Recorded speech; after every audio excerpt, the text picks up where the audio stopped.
আমার জনগণ চুক্তি বাতিল চায়। তোমার চাপিয়ে দেওয়া চুক্তিতে বাংলাদেশ চলবে না। বাংলাদেশ স্বাধীনভাবে তার সিদ্ধান্ত নিবে। ভারতের হস্তক্ষেপ মানবে না, যুক্তরাষ্ট্রের হস্তক্ষেপ মেনে নেওয়া হবে না, হবে না, হবে না।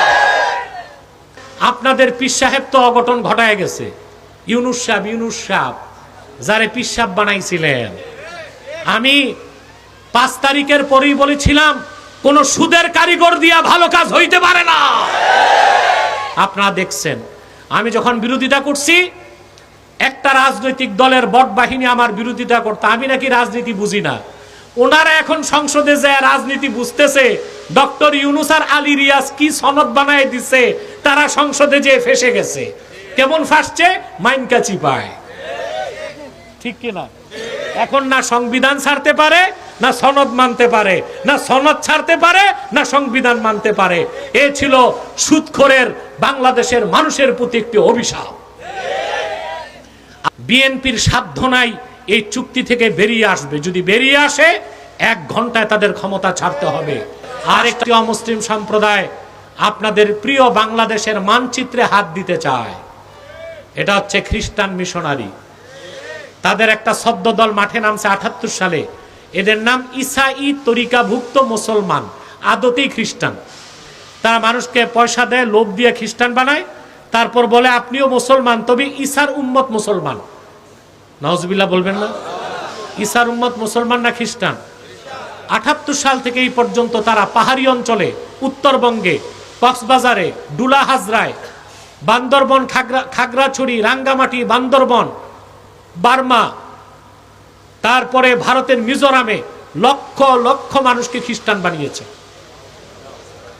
পশ্চিমা খ্রিস্টানদের টার্গেট হচ্ছে বাংলাদেশের পার্বত্য অঞ্চল, মায়ানমারের কুকি চীন আর ভারতের মিজোরাম। এই 3টা অংশ নিয়ে একটা খ্রিস্টান রাষ্ট্র বানাবে।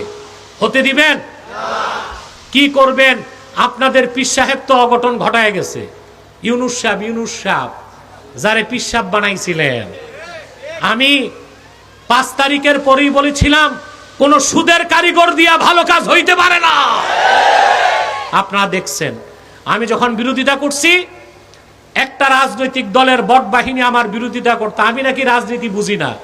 ওনারা এখন সংসদে যায় রাজনীতি বুঝতেছে। ডক্টর ইউনুস আর আলী রিয়াজ কি সনদ বানায় দিছে, তারা সংসদে যে ফেসে গেছে। কেমন ফাঁসছে? মাইনকা চিপায়, ঠিক কিনা? এখন না সংবিধান ছাড়তে পারে, না সনদ মানতে পারে, না সনদ ছাড়তে পারে, না সংবিধান মানতে পারে। এ ছিল সুদখোরের বাংলাদেশের মানুষের প্রতি একটি অভিশাপ। আর আমেরিকার সাথে 5টা চুক্তি করে গেছে। বিএনপির সাধ্য নাই এই চুক্তি থেকে বেরিয়ে আসবে। যদি বেরিয়ে আসে, 1 ঘন্টায় তাদের ক্ষমতা ছাড়তে হবে। 5টা চুক্তি করে গেছে। এই 5টা জঘন্য চুক্তি আমি আর আজকে সময় নেই, বললাম না।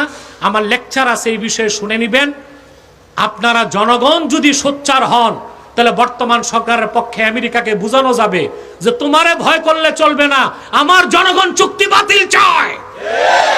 তোমার চাপিয়ে দেওয়া চুক্তিতে বাংলাদেশ চলবে না। বাংলাদেশ স্বাধীনভাবে তার সিদ্ধান্ত নিবে। ভারতের হস্তক্ষেপ মানবে না, যুক্তরাষ্ট্রের হস্তক্ষেপ মেনে নেওয়া হবে না, হবে না, হবে না। রাজি আছেন? এই খ্রিস্টান মিশনারির বিরুদ্ধেও আপনাদের সোচ্চার থাকতে হবে। আপনারা যদি সরকারকে সহযোগিতা না করেন, চলতে পারবে না তো। কথা বলে না সরকারের